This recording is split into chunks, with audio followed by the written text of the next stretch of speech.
ዲያቆን ሳሙኤል ሎማ አንተ ስራሕ የላ እንግዲህ ኣታላቱ ማግደፎ ሓንቲ ነገር ማኽነግረካ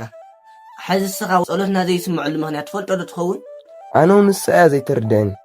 እሺ ናታ መልስ በልክ ነግረካ ኩሉ ግዜ ሕዚ ኣነ ጸልየዮ ተመሊሰ እንደገና ናፍቱ ጸለኽዎ ነገር እንድሕር ሓሳብ ዝኣትት ኮይነ ወይ ከዓነ ሎማ ዓንቲ ከይደስ ተናገረስ ብጽባሒታ ከይደስ ዝናገር መንበር ሳልሳይ መዓልቲ ከምኡ እንድሕር ዝገብር ተኮይነ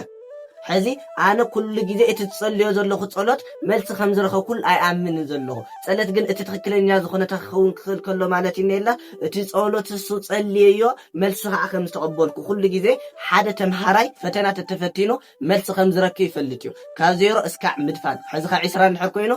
0 ከምጽእ ይኽእል እዩ 20 እውን ከምጽእ ይኽእል እዩ ስለዚ ውጤት ከም ዘለዎ ግን እዚ ተምሃራይ ኣሚኑ ይፍተን حيث قلنا نحن خاني نتصليو تصلينا ملس خمس تقبلنا كنكيد كنكلنا او زرغاغيتنا نحرزين تخيد ندحر كوينا كن اتصالات كل غيزي زي ملسنا مو يመስلنا تدغاغا مسنا صلنا ينا نبر سلاذ اوز لبيت كنت تستوعب لي دلي